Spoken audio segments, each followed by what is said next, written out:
सुखदेव जी कौन है?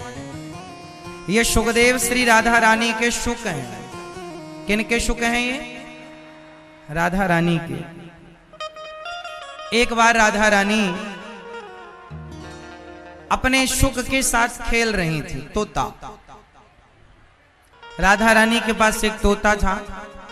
राधा रानी उसे बड़ा लाड़ लड़ाया करती थी, अनार के दाने खवाया करती थी। बड़ा प्यार था उस तोते से। राधा रानी उस तोते से बड़ा लगाव रखती। एक दिन की बात है कि वह तोता राधा रानी उसे पढ़ाया करती। शुक बोलो श्री कृष्ण, शुक बोलो श्री कृष्ण। राधा रानी उसे बोलती शुक बोलो श्री कृष्ण, तो वो भी बोलता श्री कृष्ण श्री कृष्ण श्री कृष्ण। और राधा रानी उसे बड़ा लाड़ करती, अपने हाथ से उसे अनार के दाने खवाया करती, अपने साथ रखा करती। एक दिन तोता उड़ गया, संयोग बस उड़ करके कहां गया? श्री भगवान श्री कृष्ण की नगरी गोकुल, वहां पर जाकर बैठा। तो वो वहां जाकर बैठा और बोलने लगा श्री कृष्ण श्री कृष्ण। तो जो कन्हैया के मित्र थे ना, उन्होंने पकड़ लिया और पिंजरे में बंद कर दिया।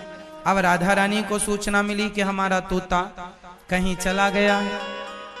बृषभानु जी ने बहुत ढूंढवाया तो पता लगा कि वो गोकुल में नंद बाबा के यहाँ है और श्याम सुंदर के मित्रों ने पकड़ा है। तो राधा रानी की सखियां और बृषभानु जी गए, कहा कि ये तोता हमारा है, हमें वापस करो। श्याम सुंदर के मित्रों ने कहा कि ये तोता आपका नहीं है, ये हमारे पास आया इसलिए हमारा है, आप इसे हमें दो, अब मत लो, अब ये हमारा है। राधा रानी बोली हमारा है। अब कन्हैया के मित्र बोलने लगे हमारा। वो कहती हैं हमारा है, वो कहते हैं हमारा। अब ये निश्चित कर पाना कि किसका है। अब बताओ वो तोता किसका है? तो कहा कि तोते से ही पूछ लेते हैं तुम किसके हो। तो तोते से पूछा आप बताओ आप किसके हो। तो उन्होंने बताया, शुक ने बताया कि मैं तो राधा रानी का हूं, उन्होंने मुझे पढ़ाया लिखाया, उन्होंने कृष्ण का बोध कराया, इसलिए मैं उनका हूं, मैं उनका हूं। राधा रानी लेकर चली गई। अब वो तोता फिर से राधा रानी के पास चला गया। एक दिन की बात है कि कन्हैया बृषभानु जी के यहाँ बरसाने गए और वहां भगवान ने राधा रानी की सखियां और राधा रानी के संग लुका छिपी का खेल खेला। हम छिपते हैं तुम खोजना, फिर तुम छिपोगे तो हम ढूंढेंगे, वो वाला खेल भगवान ने खेला। तो राधा श्याम सुंदर छिपे तो राधा रानी ने तो ढूंढ लिया। अब की बार श्याम सुंदर राधा रानी छिपी और कन्हैया ढूंढने लगे। बड़ी देर लग गई पर राधा रानी को कन्हैया खोज ना पाए, ढूंढ ना पाए। तब तोते से पूछा शुक क्या तुमने देखा है राधा रानी कहाँ है? शुक ने बड़े भाव में बता दिया हाँ हमने देखा है, वहां राधा रानी है। कन्हैया ने जाके पकड़ लिया। अब राधा रानी ने कहा आपको किसने बताया? सखियों ने बताया, तोते ने बताया है। राधा रानी ने उस शुक को श्राप दे दिया, हमारे खेल में तुमने बाधा डाला, हम खेल रहे थे तो चीटिंग कर दी तुमने, क्या जरूरत थी बताने की? जाओ तुम्हें श्राप देती हूँ, तुम अब हमसे बिछड़ जाओगे, दूर हो जाओगे।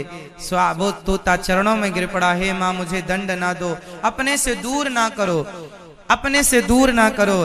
कन्हैया के चरणों में आकर तोते ने कहा, शुक ने कहा हे प्रभु मैंने तो आपका साथ दिया और देखो मुझे ये दंड मिल गया। तब कहा भगवान ने कोई बात नहीं, ये लीला थी, तुम्हें राधा रानी अपने से दूर कर ना पाती, इसलिए मैंने ये लीला रची। उन्हें गुस्सा आया और आपको दूर कर दिया। जाओ हम जो लीला करके यहाँ से जाएंगे, तुम उस लीला को जन जन तक कथा के द्वारा पहुंचाना और उस कथा को सुन करके लोगों के अंदर भक्ति बढ़ेगी और लोग जो 84 के चक्कर में जन्म मृत्यु में उलझे हैं उनकी सदगति होगी। वो कथा तुम जन जन तक पहुंचाना और कथा सुनाओगे तो यह श्राप कट जाएगा, पुनः तुमको राधा रानी की प्राप्ति हो जाएगी। वही सुखदेव भगवान राजा परीक्षित को भागवत सुनाते हैं और परीक्षित के माध्यम से फिर वह भागवत जन जन में, आज वही भागवत सुखदेव भगवान ने परीक्षित को ना सुनाई होती तो आज हम लोग इस कलयुग में ये भागवत ना सुन रहे होते। तो भागवत के आचार्य श्री सुखदेव भगवान, राधा रानी ने उन्हें मंत्र दिया कृष्ण का, इसलिए भागवत जी में राधा रानी का नाम सुखदेव भगवान ने इनडायरेक्ट रूप से लिया, डायरेक्ट ना कहकर इनडायरेक्ट लिया, है ना, क्योंकि वह गुरु तत्व हैं। तो डायरेक्ट ना लेकर इशारे किए हैं भागवत जी में कई जगह कि ये हमारे गुरु मीन्स यहाँ राधा रानी की उपस्थिति है।